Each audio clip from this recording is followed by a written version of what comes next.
sore semua, selamat sore untuk Pak Heri, ada juga Kak Berlin, Kak Fano, dan Kak Tina. Selamat datang kami ucapkan di kegiatan podcast kita pada hari ini bersama dengan para demisioner yang sudah hadir di dalam ruang Zoom ini.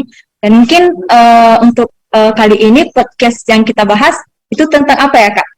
Mungkin boleh dimulai? Podcast kali ini tuh lebih ke kita bagaimana sih kita mengenal senat. Nah, dan tentunya narasumbernya dari demisioner sendiri. Dari ada Pak Heriadi dari Ketua Senat periode 2016-2017. Ada juga Kak Berlin dari periode 2019-2020. Selanjutnya ada Kak Fano dari periode 2020-2021. Nah, mungkin untuk ngawalin pembicaraan kali ini, mungkin yang saya mau tanyakan mengenai kondisi senat pada masa abang semua gitu, mulai dari mungkin bisa mulai dari Pak Heriadi waktu masa senat 2016-2017. Ya, kondisi senat ya waktu itu. Saya masih ingat kami waktu itu terpilih karena calon tunggal, tidak ada pesaing ya. Oleh sebab memang tidak ada mahasiswa yang tertarik untuk ikut organisasi senat begitu. Ya. Karena kurangnya keinginan mahasiswa untuk bergabung senat waktu itu untuk pemilihan anggota pengurus ya, kita datangi orangnya langsung gitu.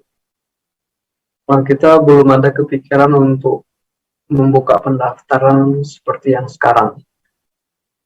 Kalau sekarang senat kita sudah bagus saya lihat, ya sudah banyak lah terobosan-terobosan yang dibuat ya, dan kita juga tidak hanya di dalam saja di dalam kampus, tapi senat-senat sekarang sudah mulai bahkan sudah sering ya mengikuti kegiatan-kegiatan di luar kampus, dan itu bagus sekali untuk memperkenalkan UPRIM kepada kampus-kampus yang lain gitu. Karena dulu pun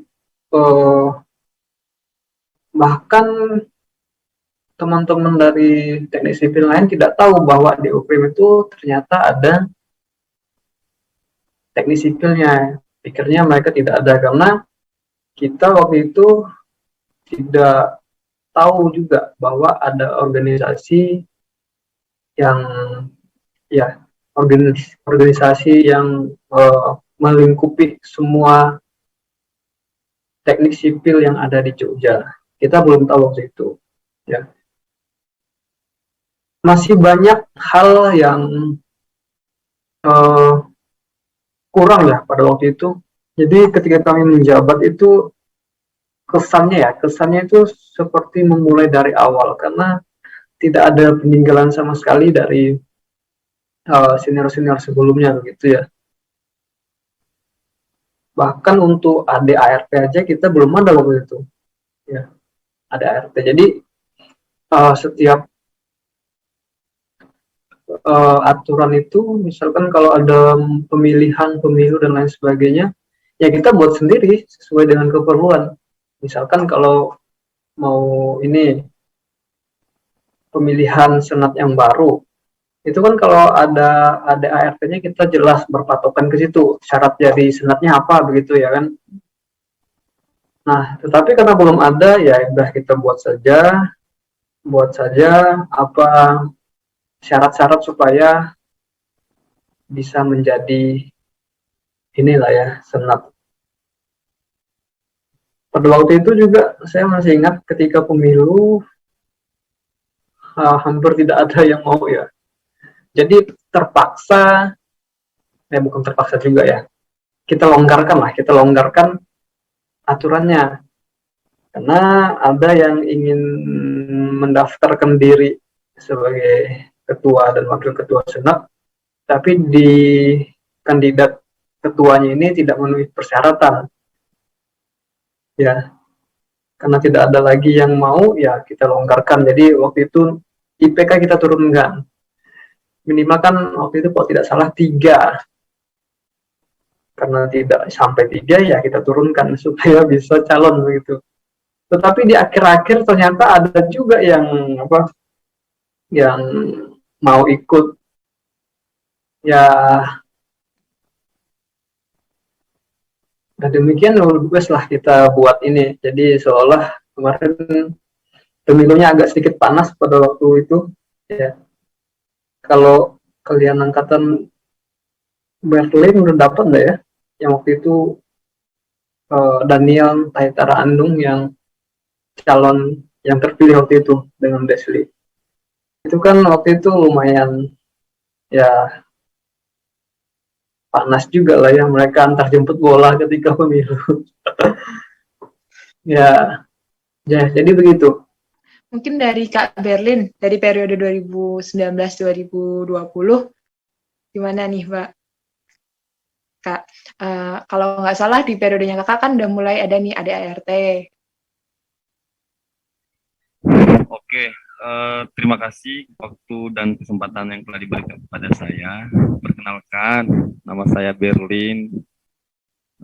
Saya Ketua Senat tahun 2019 dan 2020, 1 tahun lamanya. Jadi, tadi pertanyaannya kondisi Senat di saat saya menjabat ya. Itu kemarin saya bersama dengan partner kerja saya, wakil ketuanya Apelo Sekitarlo. Kita dulu juga hampir sama sih sebenarnya, bukan hampir sama dengan kondisi Pak Heriadi waktu terpilih. Jadi kita adalah kandidat tunggal, tidak ada lawan istilahnya. Nah, kemarin kondisi Senat pada saat saya menjabat, sebelumnya saya sudah mencoba mengkaji bagaimana situasi Senat di 2018-19. Pada saat itu masih dipimpin oleh Bang Brian Fernando Zeboa. Jadi mulai dari 2018-19 sudah mulai bagus lah menurut saya dari senat-senat yang lain. Bukan saya bandingkan, tapi istilahnya antusias anggota-anggota dalam himpunan sudah mulai terlihat lah. Kemudian pada saat saya mulai menjabat, sebelumnya saya perlu informasikan bahwa saya bukan termasuk anggota senat sebelumnya. Jadi pada saat itu memang tidak ada aturan yang tertulis, istilahnya tidak ada lah yang melarang saya untuk bisa gabung, untuk bisa mengajukan diri sebagai ketua, karena tidak ada aturan yang tertulis seperti itu. Jadi kemarin itu saya mengajukan diri karena modal daripada keberanian saja. Bukan hanya coba-coba juga sih, karena ada beberapa pengalaman dari sekolah sebelumnya. Kemudian pada saat saya menjabat kurang lebih 1 tahun, kemarin itu ada di saat kondisi kondisi pandemi pada saat awal 2020, itu memang semua program kerja kita sudah berubah total, karena semua rencana program kita dari awal tahun sampai dengan pertengahan sudah berubah. Tapi yang perlu pada saat itu kami mencoba melihat, kami evaluasi apa sih yang perlu di dalam organisasi ini, yang perlu kita perjelas. Karena menurut saya, setelah saya keluar mencoba melihat di organisasi luar bagaimana mereka membentuk struktur organisasi, saya sangat merasa bingung istilahnya, dari penamaan nama organisasi kita sendiri, dari struktur kita sendiri. Mungkin ini karena belum ada belum ada arahan juga dari sesepuh sebelumnya. Nah, kenapa saya bilang seperti itu? Nama senat sebenarnya kalau misalnya kita lihat, senat ini tidak mewakilkan suara daripada, saya tidak menjadi penguasa lah. Istilahnya kalau misalnya kita bandingkan di dalam sistem pemerintahan ya, senat dan badan eksekutif. Nah, eksekutif sebenarnya adalah yang menjalankan tugas. Beda dengan senat yang mengawasi kegiatan yang dilaksanakan oleh eksekutif. Jadi sebenarnya di dalam struktur organisasi, senat ini sebenarnya hanya mewakili suara-suara mahasiswa ataupun mengawasi daripada kinerja pemerintahan dari mahasiswa itu sendiri. Jadi saya agak bingung kemarin itu, senat dan badan eksekutif. Nah, mungkin itu yang menjadi tugas kita nanti ke depan, mungkin nanti akan menjadi syarat ke depan. Karena maka kami berpikir bagaimana dengan saat nanti kalau misalnya kita buat peraturan-peraturan, apakah tidak ada pertentangan? Karena di sana dari nama saja sudah sudah agak membingungkan. Kedua,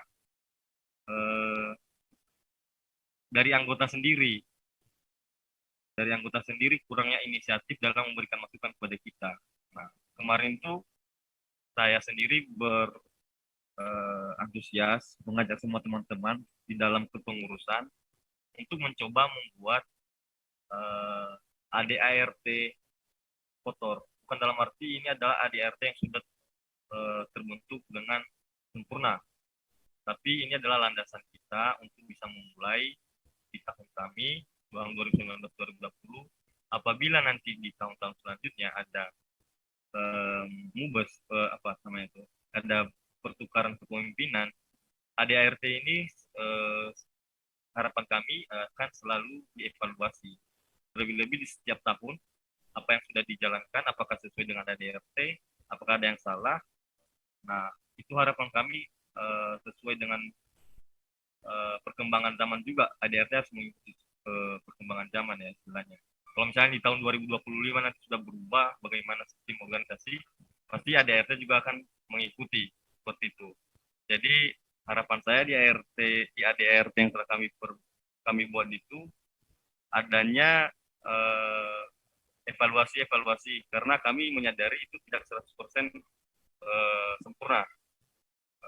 Jadi teman-teman terlebih di masanya tahun 2020 Pak Pano, nanti Saudari Agustina, mungkin bisa dilihat apa saja menjadi kekurangan di dalam ADART tersebut sesuai dengan kondisi di dalam senat kita sendiri seperti itu.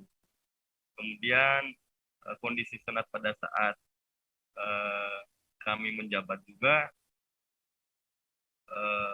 saya sedikit bukan sedikit sih, merasa senang lah karena pada saat pertukaran kepemimpinan ada beberapa kandidat, terlebih di dalam kami sendiri.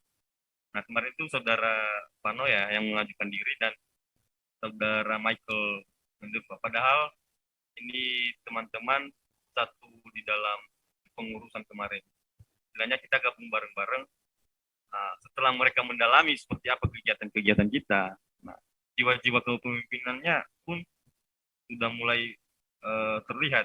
Jadi mereka sudah ingin menunjukkan, ingin memimpin senat ini ke depan. Jadi pada saat itu antusias teman-teman untuk mulai bergabung organisasi sangat baik. Kemudian harapan saya ke depan juga untuk senat ini sebenarnya selalu menjadi penampung pengevaluasi dan penyampaian aspirasi seperti itu. Saya harapannya untuk senat ke depan lebih baik lagi. Itu saja dari saya. Mungkin nanti ada diskusi yang lebih lanjut. Terima kasih. Saya kembalikan kepada Agustina. Ya, terima kasih Kak Berlin. Mungkin bisa dilanjut ya dari Kak Vano yang masih kemarin nih, gimana sih Kak kondisi senat waktu masanya Kak Vano? Mungkin saya mulai dari masa kepemimpinan saya itu sebenarnya awalnya itu benar apa kata saudara saya Nanda tadi ya, saya itu tidak sesulit di masanya dia mungkin. Soalnya kenapa saya juga udah ikut senat di masa kepengurusan dia. Nah, jadi setahun itu saya belajar ketika beliau nggak bisa hadir dalam pertemuan-pertemuan seperti rapat, beliau mungkin menghubungi saya untuk mewakili himpunan kita keluar. Nah, dengan itu juga saya belajar apa sih kekurangan HMTS Ukrim ini ketimbang HMTS di kampus-kampus luar.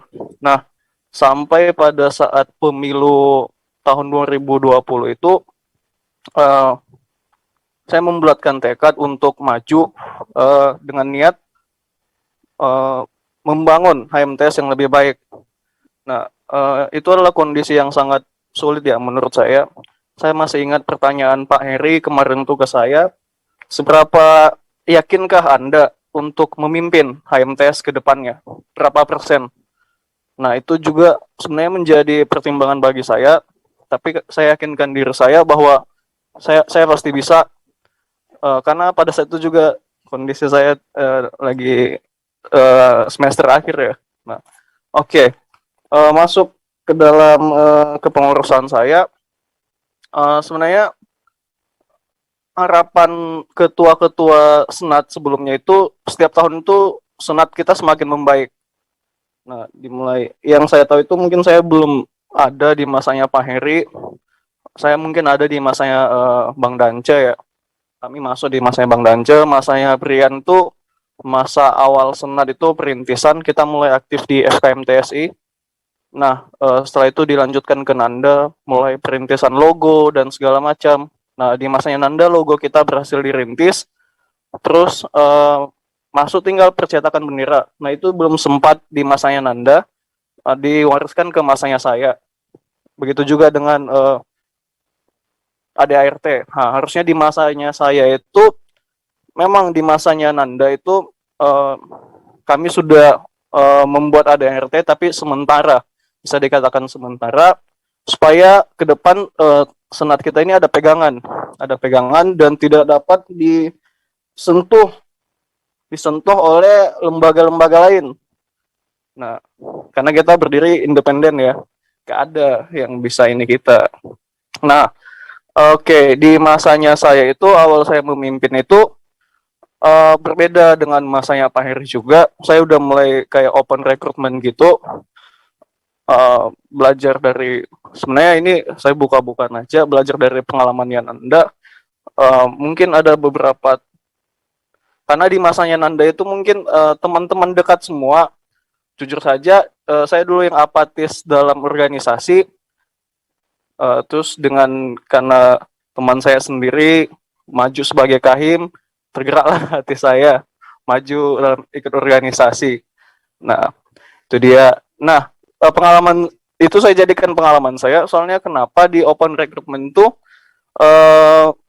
itu salah satu hal awal ya, sebagai seorang kahim, ketua senat, memilih anggotamu, di mana ke depan itu nanti kamu yang akan bersama-sama dengan dia setahun mendatang. Nah, pengalaman saya, jika kita meminta orang bergabung dengan kita, suatu hari ketika si orang tersebut tidak aktif atau mungkin punya kendala lain, kita mungkin punya rasa enggan dan segan menegur yang bersangkutan. Nah, di masa saya, hal-hal seperti itu, berdua dengan rekan saya Yoel, meminimalisir kejadian-kejadian yang seperti itu. Nah, puji Tuhan itu sudah berjalan lebih baik. Nah, harusnya di akhir periode saya kemarin itu kita melaksanakan yang namanya Mubas. Mubas itu untuk apa? Mubas itu adalah rangkaian sebenarnya dalam pemilihan ketua baru beserta revisi ADART. Nah, biasanya itu satu rangkaian semua, di mana pada saat tahap awal kita membahas ADART, membahas aturan pokok dan segala macam, kemudian pembahasan LPJ, masuk ke pemilihan ketua baru. Nah, kemarin tuh sudah sempat dibentuk panitianya, teman-teman Demissioner juga sudah saya undang kemarin itu, tapi apa boleh buat, kondisi juga masih belum membaik, malah kemarin tuh semakin diketatkannya PPKM, dan terpaksa kita laksanakan seperti periode-periode sebelumnya dengan pemilu. Nah, harapan saya sih ya, sebagai Demissioner, eh, semoga di masanya Tina ini haruslah adanya Mubes. Soalnya kenapa? Mungkin yang begitu tahu dengan Mubes ini angkatan kami ya, 2017, Nanda, Pelo, dan teman-teman yang lain. Kebanyakan yang aktif di FK kemarin tuh yaitu. Nah, bersyukurnya di masanya Tina juga ikut-ikut ke FK, kebetulan PJ himpunan kita juga. Jadi dia tahu. Nah, apa jadinya nanti ketika di masanya Tina juga tidak terjadi Mubes, apa yang akan dilakukan oleh adik-adik kita nanti. Nah, bisa jadi mereka tidak tahu sama sekali. Nah, makanya besar harapan saya di masanya Agustina ini bisa ada yang namanya Mubes begitu. Dan harapan saya juga ya seperti yang saya sampaikan pada saat Sertijab kemarin tuh, dalam mengembangkan minat bakat ya mahasiswa kita udah biasa dengan lomba olahraga dan segala macam. Saya mau itu melihat himpunan kita ke depan aktif dalam bidang akademiknya. Nah, itu saja yang dari saya. Mungkin untuk cerita-cerita yang lain akan disambung nanti. Terima kasih. Terima kasih Kak. Mungkin selanjutnya, pertanyaan selanjutnya ya, masalah apa sih yang dihadapi ketika kakak-kakak semua itu dalam memimpin sebagai persiapan kami ketika nanti misalkan kami ketemu nih masalah yang sama, misalkan kayak seperti partisipasi masyarakat teknik yang kurang atau gimana pada masanya kakak-kakak sekalian, dan gimana sih cara mengatasinya. Mungkin bisa dari Pak Heri dulu. Mulai dari ini keuangan ya, itu pasti. Itu kesulitan ya, saya kira dari tahun ke tahun lah. Karena kan program kerja kita itu banyak ya kan. Tetapi anggaran untuk senat itu tidak banyak sebenarnya. Karena waktu itu kan anggaran itu tergantung jumlah mahasiswa baru, tepatnya begitu. Semakin banyak mahasiswa baru, semakin banyak juga dananya. Ya, walaupun dikatakan banyak, tapi sebenarnya tidak seberapa. Untuk satu kegiatan itu aja mungkin udah habis kalau dihitung-hitung ya sebenarnya. Ya, sehingga banyak kegiatan yang memang misalnya untuk suatu kegiatan memang ada iuran, itu pasti ya. Itu untuk menutupi kekurangan-kekurangan, yaitu pencarian dana juga. Nah, itu saya dulu adalah salah satu orang yang sebenarnya agak malas kalau mencari dana itu, karena agak ribet biasanya. Kalau ada kepanitiaan, biasanya yang saya hindari itu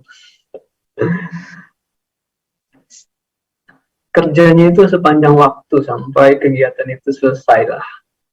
Ya, tidak juga sampai enggak. Biasanya sudah H-3 baru udah berhenti ininya kegiatannya. Ya, pencarian dana itu. Ya, keadaan kita emang seperti itu adanya ya. Kita tidak bisa memaksakan untuk menambah lagi ininya dananya supaya kegiatan-kegiatan kita bisa terlaksana gitu. Ya, saya tidak tahu pasti ya bagaimana senat mahasiswa di luar sana bisa mendapatkan biaya yang lumayan besar lah untuk operasional mereka. Sehingga kalau kita lihat juga biasanya mereka mampu mengundang artis itu ya. Itu kan luar biasa sekali kalau udah seperti itu ya. Ya itu mungkin pasti ada kerjasama ya, cuman kita tidak tahu bagaimana bisa sampai ke situ gitu ya. Karena dulu betul-betul eksklusif SMFT zaman saya, jadi hanya untuk teknik saja begitu, tidak untuk apa, tidak untuk di luar, kegiatan di luar itu kita belum sampai ke sana pada waktu itu. Kita masih fokus pada yang di dalam ya. Selanjutnya dari Kak Berlin mungkin. Pasti kan, apalagi kalau dilihat di periodenya Kak Berlin itu setengah yang tadi diceritakan kayak setengah offline, setengah online. Otomatis masa transisinya itu lebih greget banget kan, Kak. Itu gimana, Kak? Ya, pada saat saya menjabat selama 1 tahun, di sana ada dua situasi ya. Nah, pada saat itu di awal periode 1 semester itu semua program kerja kita laksanakan dengan lancar-lancar saja. Kemudian mungkin masuk pada semester yang kedua, program kerja sudah sangat banyak karena di semester kita refleksikan di semester sebelumnya bahwa semua kegiatan yang telah kita rencanakan berjalan dengan baik. Itu karena sistem kita memanajemen setiap kegiatan itu. Kemudian maka pada saat masuk semester yang kedua, kita mencoba melebihkan semua kegiatan. Jadi kemarin itu ada banyak kegiatan yang coba kita undang dari luar. Jadi kita mencoba untuk inklusif lah. Mungkin tadi pada saat Pak Heri mengatakan pada saat beliau masih eksklusif, tapi pada saat kita mencoba waktu itu, pada saat awal semester 2 itu kita mencoba inklusif. Jadi kita mencoba membuat kegiatan perlombaan-perlombaan di mana bisa mengundang minat daripada teman-teman dari dalam maupun dari luar SMFT sendiri. Kemudian, namun pada saat itu sudah ada proposal, sudah ada semua rancangan kegiatan, sudah ada semua persiapan dana. Dananya hanya ada sedikit, cuman tetap ada kita buatkan panitia. Namun pada saat itu situasi tidak mendukung karena adanya coronavirus ya pada saat itu. Jadi semua kegiatan untuk tatap muka jadi kita batalkan. Kita alihkan pada saat itu. Saya mau cuma mengundang semua teman-teman dari pengurusan mencoba memberikan ide inovasi seperti apa, karena pada saat itu memang kita bingung mau kita buatkan kegiatan apa, kita alihkan kemana dana-dana kita ini. Bukan dalam arti hanya karena dana, cuman maksud kita jangan sampai wadah kita ini vakum gitu loh di saat situasi corona ini. Mungkin di kampus luar memang kita akui memang pada vakum kemarin itu ada banyak keresahan teman-teman bagaimana nanti ke depannya seperti itu. Namun pada saat itu ada banyak teman-teman yang memberikan saran, memberikan masukan. Pada saat itu saya coba mengambil keputusan agar tidak mengambil langkah yang salah juga, karena virus corona ini memang betul-betul ada nyata pada saat itu. Sampai sekarang ya, belum selesai.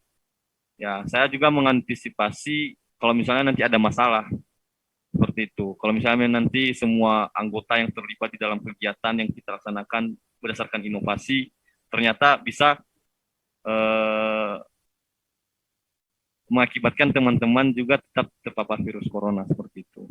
Jadi pada saat itu kita hanya mencoba melaksanakan kegiatan-kegiatan yang bisa berdampak lah pada saat kondisi seperti itu. Jadi kita mencoba bakti sosial itu sebanyak 2 kali kita laksanakan, dan kemarin kita sempat kepikiran untuk melaksanakan seminar-seminar online seperti itu. Cuman belum kesampaian karena kita pada saat itu masih kesusahan pembicara. Saya selalu berkoordinasi dengan Bu Morib pada saat itu sebagai wakil dekan kemahasiswaan. Beliau juga kesusahan. Jadi akses saya sendiri untuk mencoba mencari pembicara itu agak kesulitan. Saya kemarin bahkan sudah berpikir bahwa kalau misalnya ada senior-senior yang sudah memang istilahnya lah dalam tanda kurung sudah sukses lah istilahnya di bidangnya, saya coba untuk berbagi apa namanya itu ya, untuk meminta sharing istilahnya setelah pasca sarjana seperti apa, setelah selesai sarjana seperti apa gitu, untuk bisa kita berbagi bersama. Cuman pada saat itu semua hal tersebut masih belum kesampaian karena tidak ada istilah, tidak ada saya dapatkan link untuk bisa menghubungi beliau di sana. Kemarin mungkin saya melihat di tahunnya Saudara Vano sudah mulai ada gebrakan untuk seminar-seminar online kemarin. Itu saya hal yang seperti itu yang saya rencanakan dahulu. Tapi saya bersyukur sudah terlaksana di saat Saudara Vano ya. Kemudian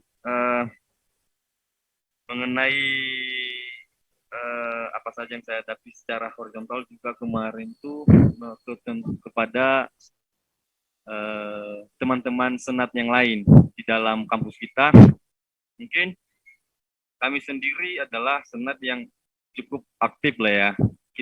Kita dari teknik sipil adalah senat yang cukup aktif untuk menyampaikan aspirasi teman-teman. Jadi pada saat itu ada sedikit istilahnya bola panas, bukan bola panas yang terlalu panas juga sih. Kemarin itu mengenai manajemen kepemimpinan. Jadi teman-teman pada ribut istilahnya. Jadi teman-teman tahu bahwa ada yang bisa menyampaikan suara kita ini. Ada yang menyampaikan suara kita ini adalah senat mahasiswa. Jadi pada saat itu kami sebagai senat mahasiswa yang pada saat itu membuat visi misi kami adalah menerima, mengevaluasi dan menyampaikan aspirasi. Jadi pada saat itu kami membuka wadah tempat kepada teman-teman untuk menyalurkan aspirasi teman-teman. Jadi teman-teman semua tidak ada keraguan-raguan apa yang perlu kita sampaikan. Namun dalam tanda kutip kita tetap evaluasi. Bukan dalam arti semua yang disampaikan teman-teman adalah hal yang benar juga, tidak. Jadi apa yang baik kita sampaikan, apa yang perlu kita perjuangkan. Seperti itu. Mungkin itu saja yang menjadi kendala-kendala. Mungkin tadi satu yang disampaikan Agustina yang mengenai bagaimana dengan teman-teman yang kurang aktif ya dalam organisasi. Nah, kalau dari saya sendiri, pada saat saya menjabat, itu dulu saya mencoba memberikan satu ketertarikan kepada teman-teman semua.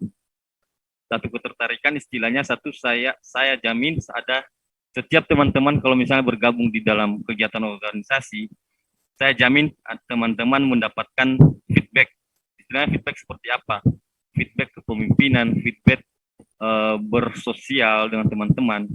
Pada saat itu di saat saya menjabat, semua kegiatan saya buka secara umum kepada teman-teman. Siapa yang terlebih kepada pengurusan ya. Saya misalnya kegiatan makrab. Di makrab itu kemarin saya buka siapa yang mau mengajukan diri. Itu bebas. Jadi kita laksanakan secara demokrasi lah istilahnya, pemilihan seperti itu. Jadi tidak ada istilahnya teman-teman ini adalah pilihan ketua, tidak. Saya kemarin karena menurut saya senat mahasiswa ini adalah kolektif kolegial, istilahnya semua keputusan adalah keputusan bersama. Jadi pada saat itu kegiatan-kegiatan saya kembalikan ke teman-teman siapa yang ingin mencoba memimpin kegiatan. Nah pada saat itu ada banyak yang berminat, namun tetap kita pakai voting kemarin itu dan kesepakatan bersama. Nah kemudian bagaimana teman-teman mahasiswa bisa bergabung untuk setiap kegiatan, itu kita kasih jaminan kepada teman-teman bahwa nanti kalau misalnya bergabung di dalam kegiatan, teman-teman akan mendapatkan sertifikat. Itu istilah embel-embelnya lah ya, istilah embel-embelnya dapat sertifikat, dapat makan gratis, istilahnya lah seperti itu. Intinya tergantung teman-teman bagaimana mencoba menarik hati seluruh mahasiswa untuk bisa melihat senat kita ini adalah senat yang sangat bagus, istilahnya bisa membangun jiwa-jiwa kepemimpinan lah. Lebih-lebih tetap berkaca kepada pemimpin pada saat itu. Mereka akan selalu mencoba berkaca kepada pemimpin, kepada organisasi tersebut, kepada badan kepengurusannya seperti apa. Kalau misalnya badan kepengurusan saja sudah tidak solid, bagaimana di bawahnya bisa solid? Seperti itu. Nah, saya harapkan teman-teman di dalam organisasi nantinya, kalau misalnya memimpin suatu kegiatan, suatu organisasi, coba membuat suatu terlebih-lebih di badan apa ya istilahnya, badan pengurusan harian harus solid seperti itu. Karena nanti intinya struktur ke bawah juga akan mengikuti. Kalau misalnya pemimpinnya saja sudah tidak bisa solid, otomatis di bawah juga nanti tidak solid. Terlebih-lebih yang melihat seperti itu. Mungkin itu saja dari saya kembalikan. Ya, mungkin selanjutnya bisa dari masanya Kak Pano. Bisa diceritakan nggak? Mungkin masalah-masalah apa yang sempat dialami sebagai bekal kami ke depannya nanti untuk persiapan. Oke, cek. Nah, di masa saya itu apa ya? Oh, di masa saya itu masih masanya pandemi juga. Tapi saya ada waktu setengah tahun belajar di masanya Nanda. Nah,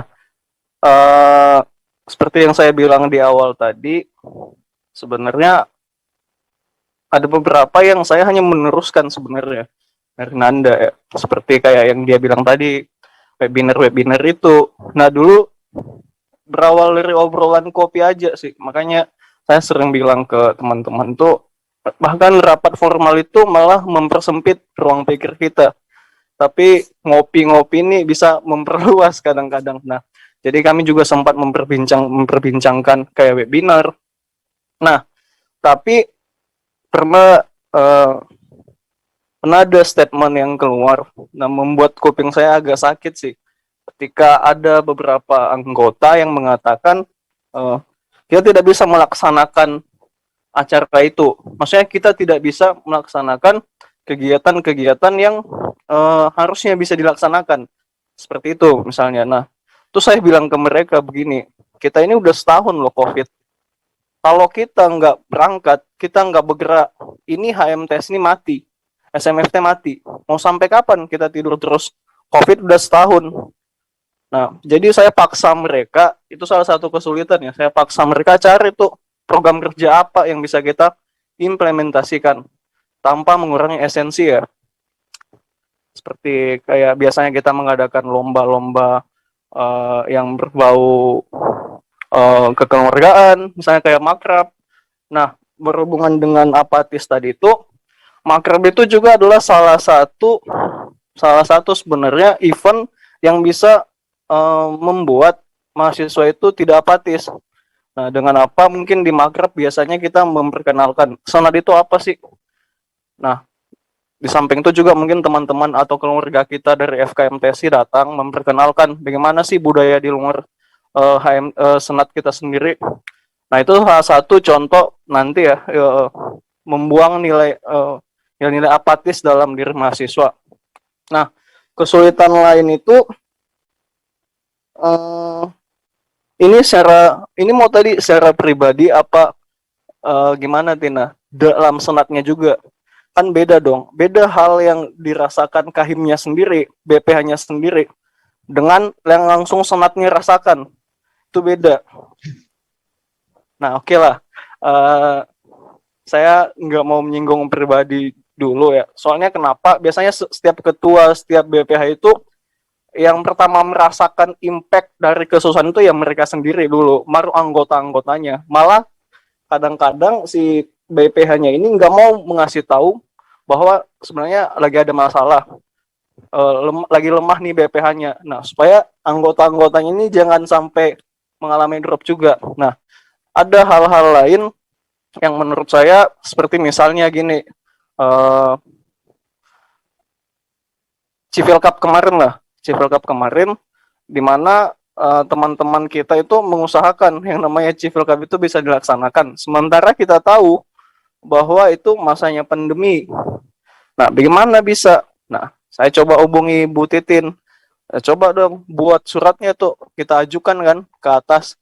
Nah, memang agak ribet, tapi ya mau mau bagaimana lagi juga yang namanya usaha ya pasti akan berbuah baik ya biasanya sih. Biasanya itu dan kita bisa. Nah, eh, kesulitan-kesulitan yang Senat alami itu tentu di masa-masa awal itu di masanya Nanda tadi mungkin yang banyak gabung itu adalah angkatan saya. Di masanya saya itu malah gimana ya?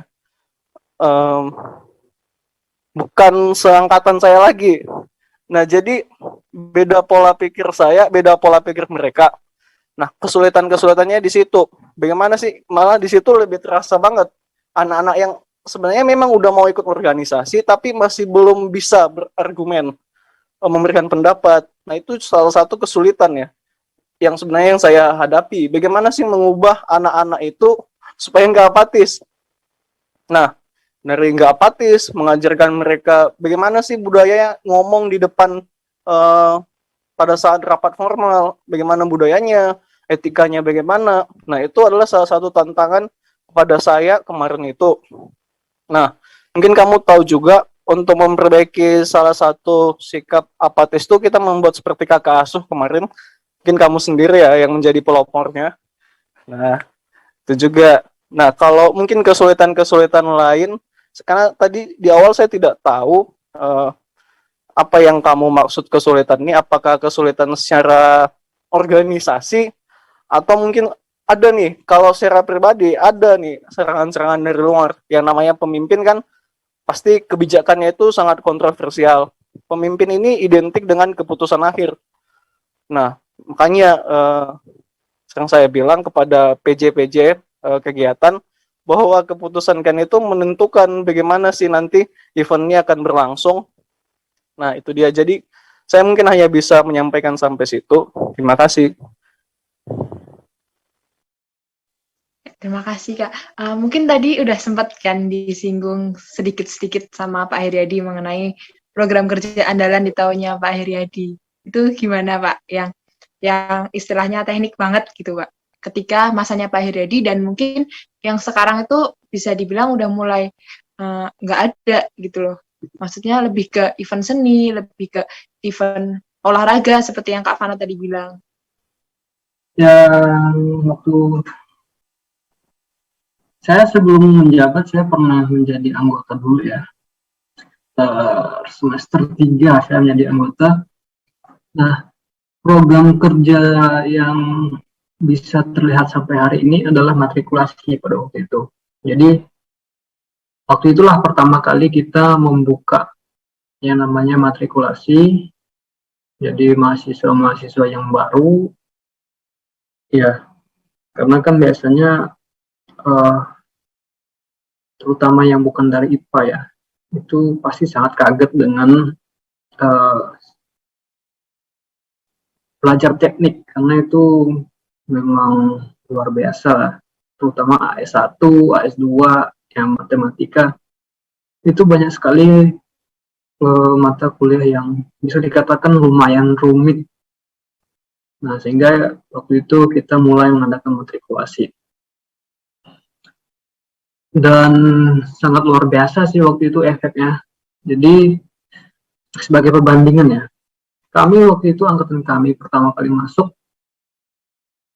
yang dapat A itu hanya 1 orang mata kuliah analisa struktur. Ya, setelah kita mengadakan matrikulasi untuk angkatan yang baru itu ternyata bisa mendapatkan nilai A itu lebih dari 5-6 orang dan sisanya ada B dan lain. Nah, itu dari mana kita tahu matrikulasi itu berefek? Kita kan minta feedback juga dari mahasiswa yang mengikuti matrikulasi itu dan mereka bilang sangat bermanfaat gitu. Dan itu bisa diteruskan sampai sekarang. Nah, apalagi program yang berhubungan dengan teknik sipil, waktu itu kita mengadakan mulai mencanangkan yang namanya, kalau bisa kita ke lapangan, muncullah yang namanya field trip waktu itu. Nah, jadi field trip pertama itu kita di jalan tol Boyolali, dan itu wow, keren sekali lah ya, pengalaman yang seperti itu keren sekali. Nah, waktu itu kita mulai juga waktu itu karena sebelum-sebelumnya tidak pernah ada.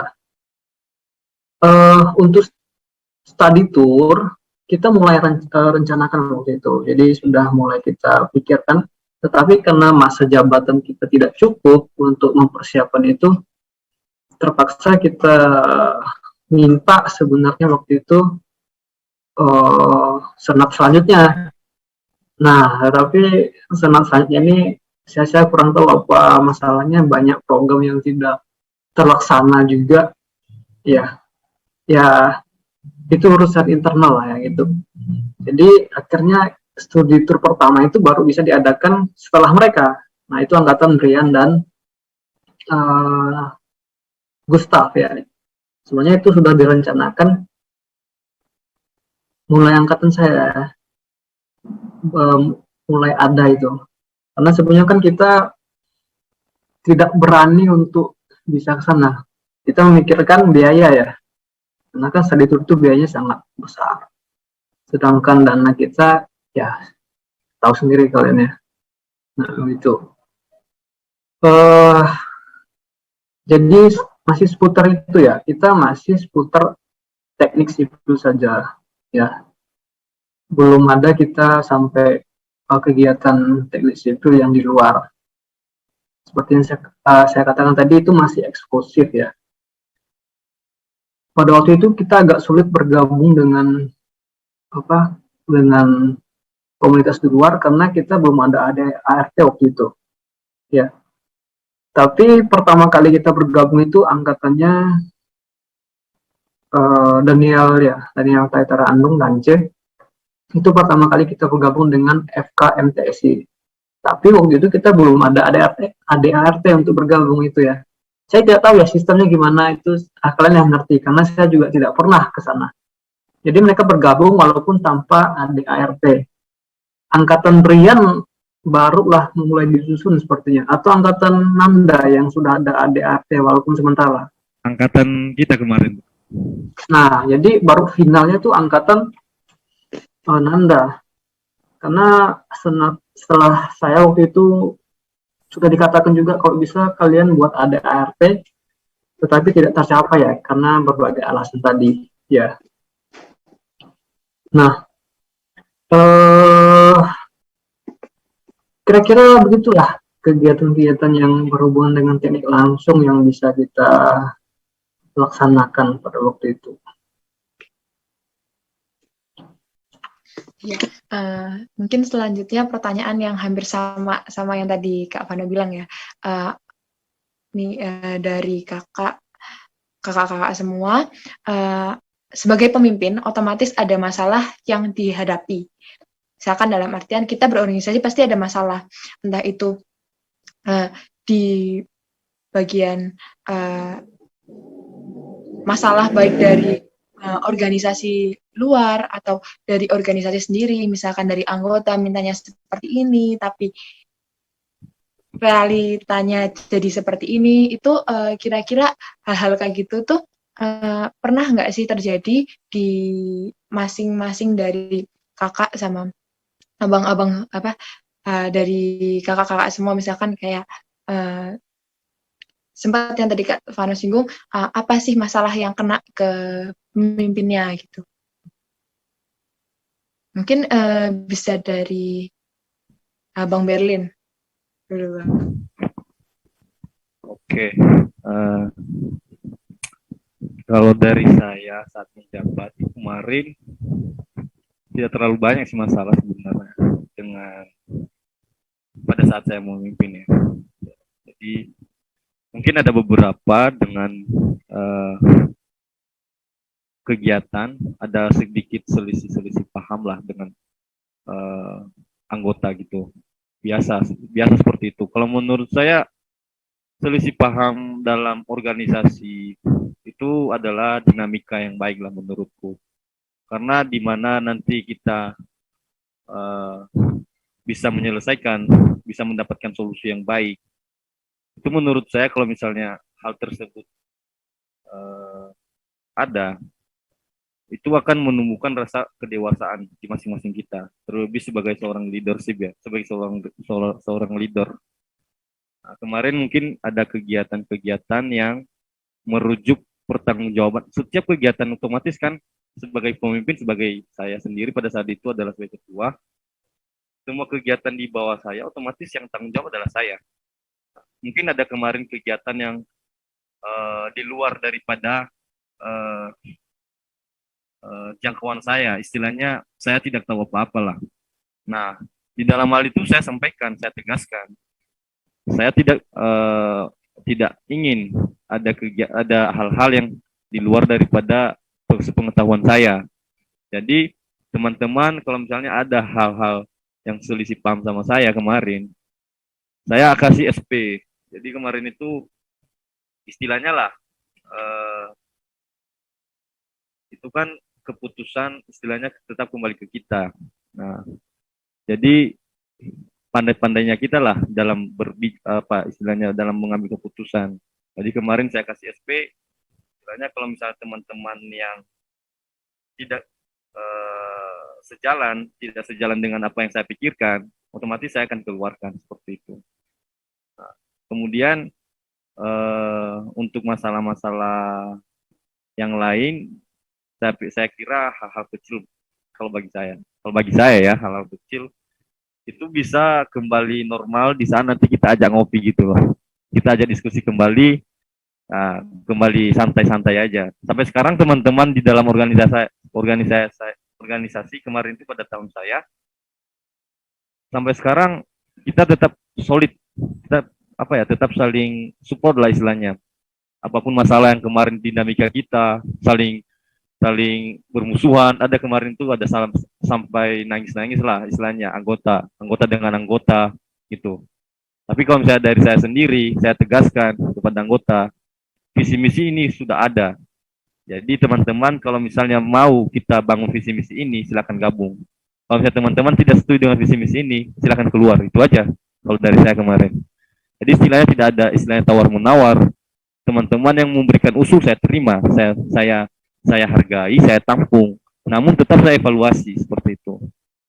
Nah, masukan-masukan dari teman-teman sangat saya sangat harapkan. Namun bukan dalam arti suara teman-teman itu semuanya adalah hal yang benar gitu loh. Namun tetap kita buka seluas-luasnya untuk teman-teman bisa berbicara seperti itu. Mungkin itu aja dari saya kembalikan.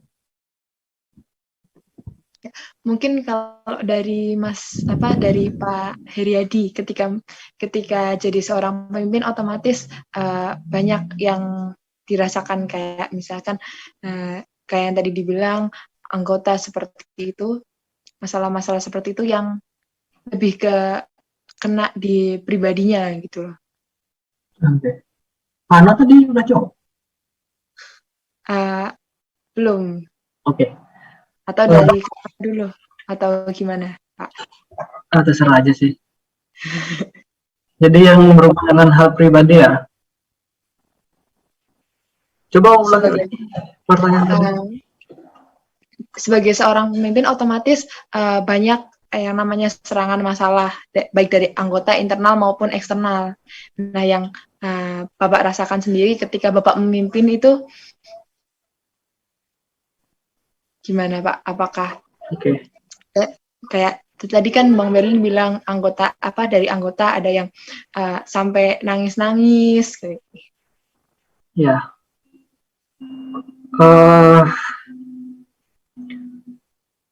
Kalau dalam organisasi yang penting ini ya, aturan itu harus jelas. Karena kalau tidak jelas, kita yang bisa jadi kena batunya istilahnya begitu ya. Sebagai contoh, kalau ketika pemilu, ya, waktu itu setelah pemilu itu kita tidak ada yang namanya ADART ya kan. Nah, ternyata ada yang calon waktu itu dan terpilih yang tidak sesuai ini ya, kriteria gitu ya, tidak sesuai persyaratan yang dibuat. Nah itu ya kita kena juga ya, karena kan yang itu terpilih malah terpilih ya kan. Jadi harus ada aturan itu ya supaya kita aman. Dan juga kalau ada kegiatan-kegiatan penting jangan lupa membuat berita acara ya, karena itu nanti di berita acara itu kan sudah ada yang menandatangani lah. Jadi kalau dalam pemilu itu pihak lawan dan misalnya dua pihak atau misalnya ada tiga pihak ya, tiga pihak masing-masing calon kan sudah menandatangani. Jadi ketika ada masalah ini sudah ada berita acaranya, jadi tidak bisa diganggu gugat. Kita dulu sempat begitu. Nah, kalau dari saya sendiri apa yang kira-kira membuat bisa dikatakan kena di pribadi saya lah gitu ya. Begitu ya kira-kira pertanyaannya. Iya, Pak. Nah, Mungkin kayak tuntutan dari orang tua yang harus fokus kayak. ya.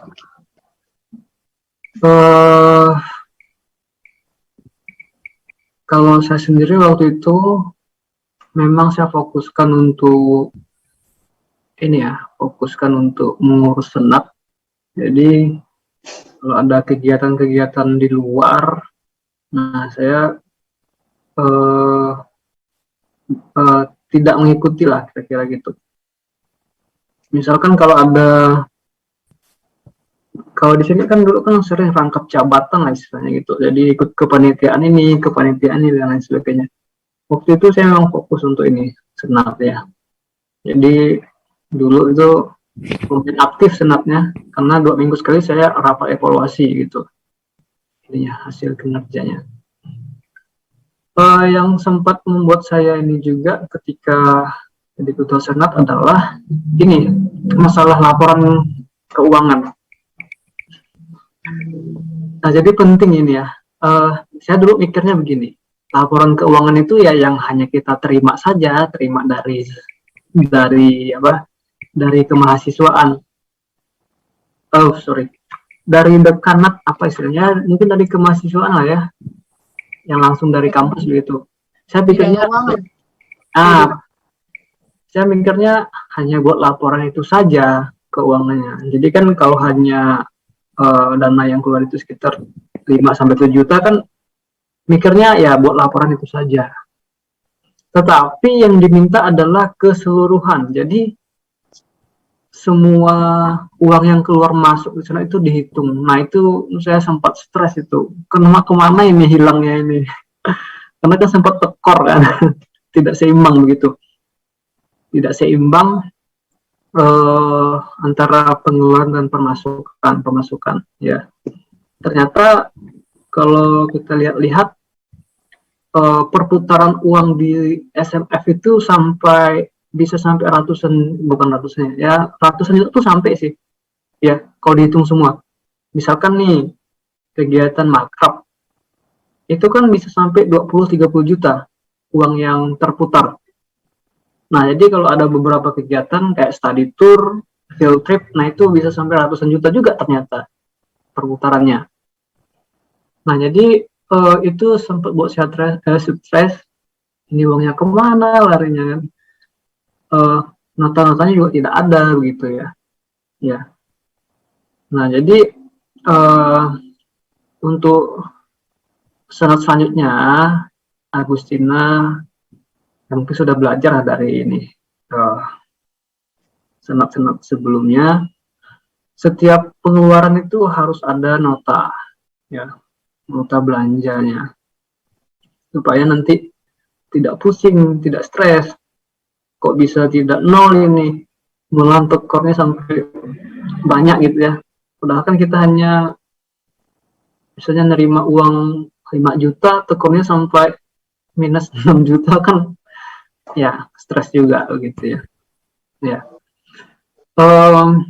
Yang lain adalah memang ini ya, kalau kita sebagai pemimpin itu pasti ada anggota yang ya bisa dibilang kurang memuaskan lah, itu jelas.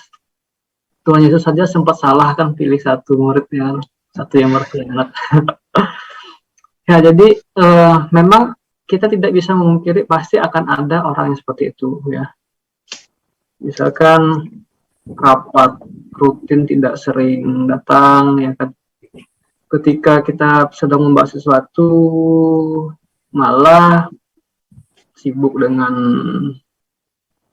yang lainnya, misalnya smartphone dia atau lain sebagainya ya.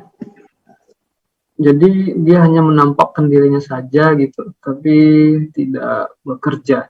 Kalau waktu itu angkatan saya sempat saya sempat melakukan pergantian beberapa ini, karena saya lihat kinerjanya kurang bagus lah gitu. Jadi saya copot misalnya gitu. Ya bahasa akhirnya reshuffle lah ya. Nah, jadi saya mencopot beberapa dan mengganti dengan yang ini semester 3.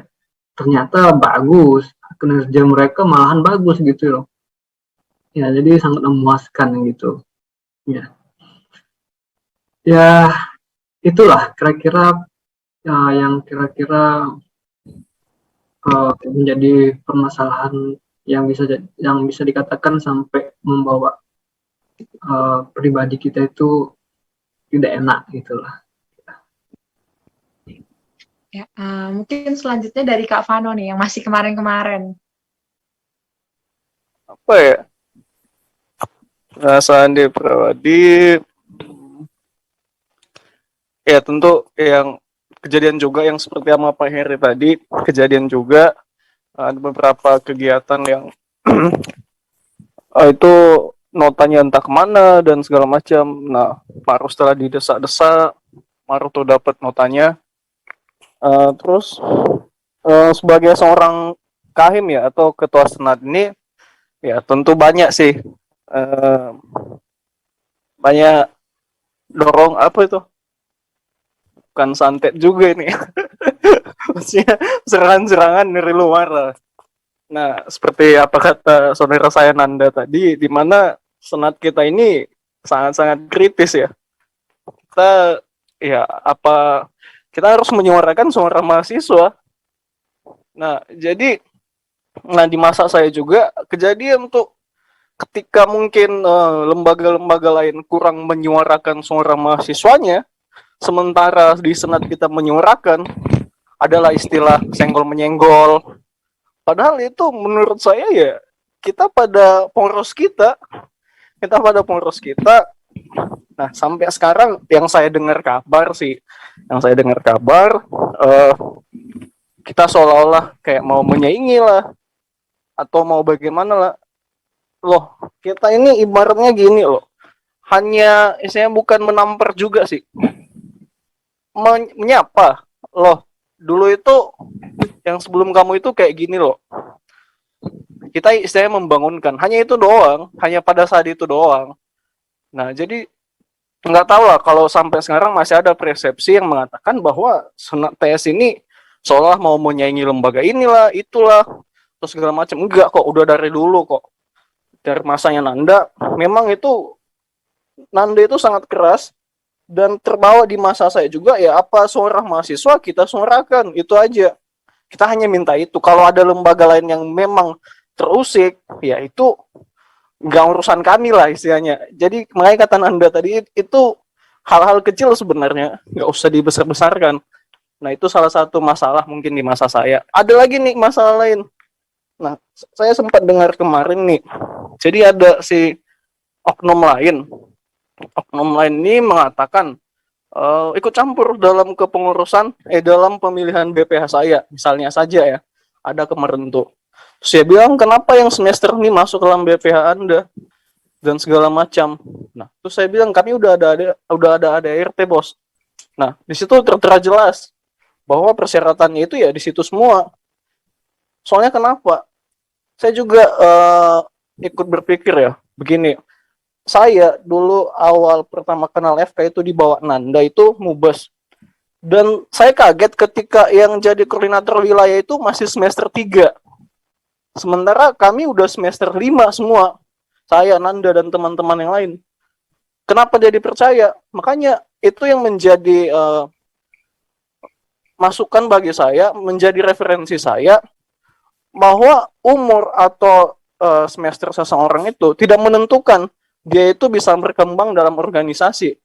Nah, jadi itu menurut saya hal-hal yang sangat mengganggu ya ketika ada orang dari lembaga luar ikut campur, sok tahu bagaimana kultur senat TS yang sebenarnya. Nah, itu sangat-sangat mengusik menurut saya.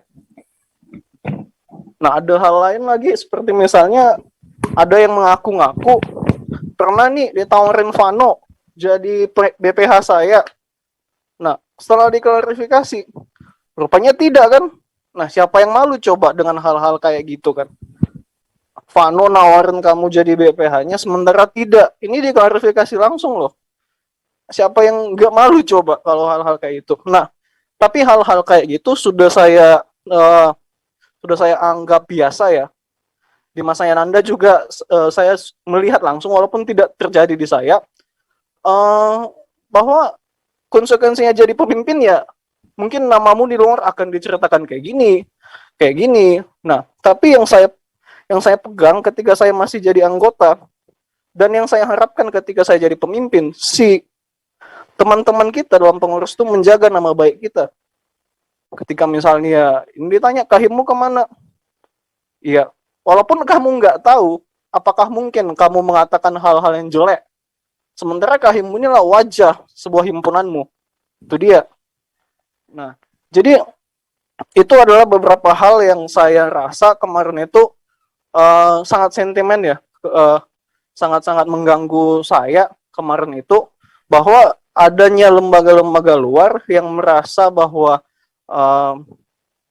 tahu bagaimana kultur kita di dalam senat TS sebenarnya, dan ada juga yang memang merasa bahwa saingan. Nah, dari dulu dan bisa dicek di dalam ADRT kami bahwa kami ini independen. Kami tidak ada saingan sama lembaga siapapun, kami berdiri sendiri. Kami nggak ada saingan. Kalaupun senat kami makin maju, itu keuntungan di kami. Nggak ada menyenggol organisasi lain. Nah, saya sampaikan di sini, soalnya nanti ini mungkin akan dipost di YouTube, biar adik-adik kita tahu bahwa senat TS tidak pernah ada niat ingin mengganggu lembaga lain. Kita ingin memperbaiki internal kita sendiri untuk mengejar saudara-saudara kita yang mungkin sudah lebih maju dari kita, teman-teman kita di himpunan luar. Itu saja yang kita ingin, supaya senat kita semakin baik ke depannya. Mungkin itu saja dari saya, Agustina. Terima kasih.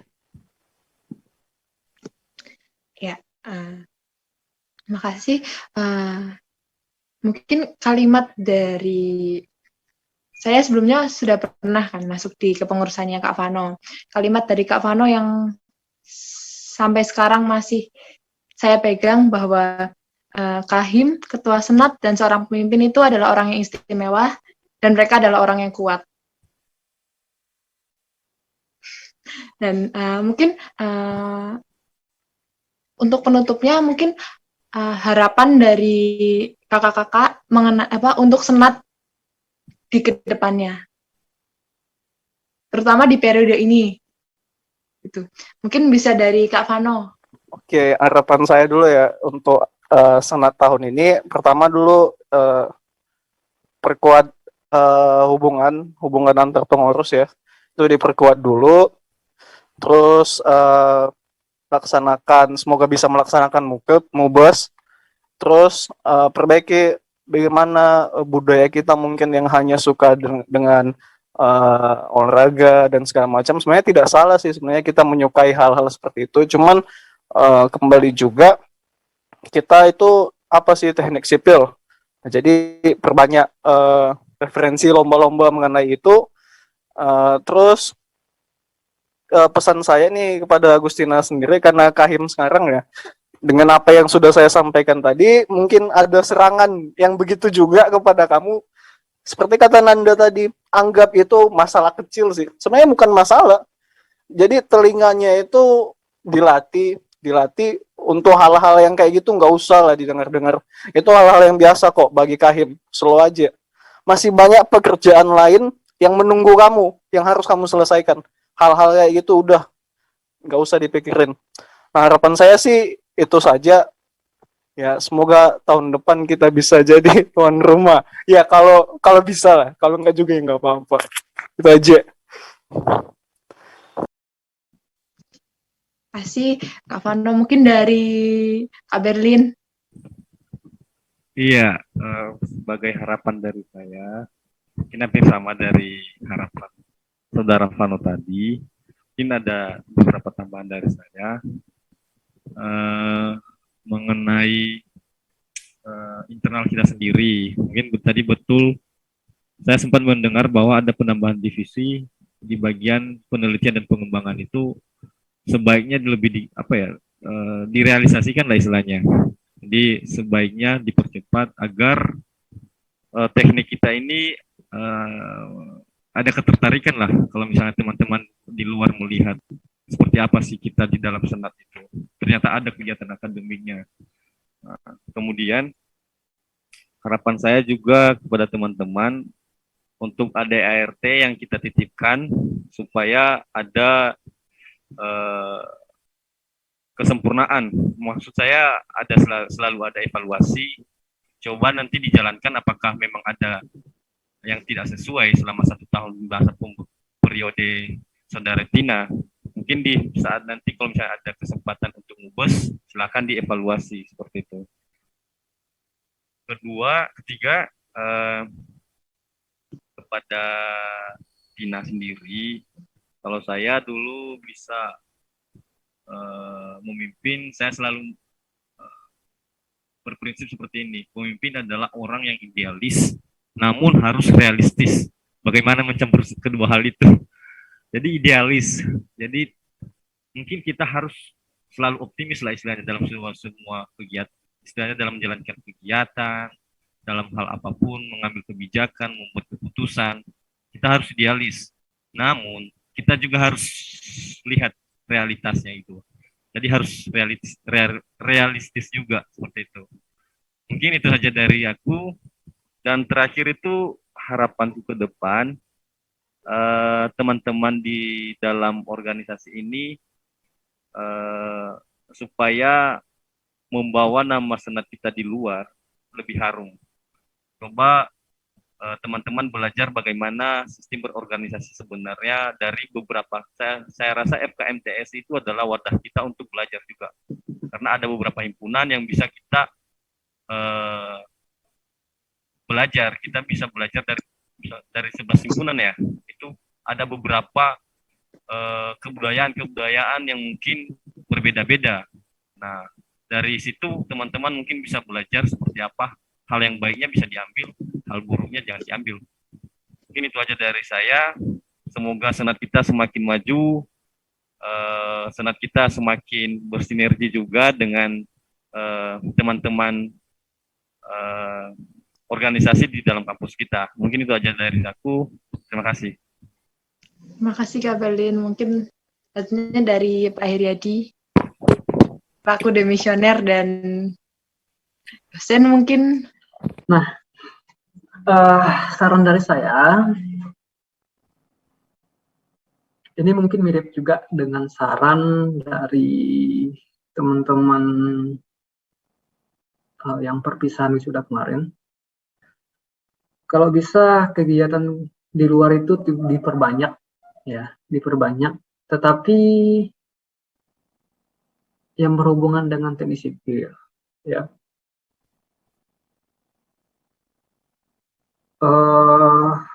Kalau yang berhubungan dengan ini boleh juga lah, misalkan dengan kegiatan-kegiatan musyawarah itu boleh juga, sangat boleh, karena itu membuka link kita lah supaya bisa mengenal kegiatan-kegiatan yang jauh lebih besar nanti ya. Mungkin ada event-event besar kita bisa terlibat di sana. Tetapi utamakan yang sesuai bidang kita, teknik sipil ya. Olahraga boleh nggak? Boleh saja ya, sangat boleh. Tapi jangan sampai itu mengalahkan yang teknik sipilnya. Karena saya kira pengalaman-pengalaman teknik sipil itu justru lebih bagus. Kita nanti ketika terjun di lapangan tidak terlalu kaget lah ya. Karena kita sudah mengenal sedikit lah seperti melewati study tour, field trip, itu kan berhubungan dengan teknik sipil ya.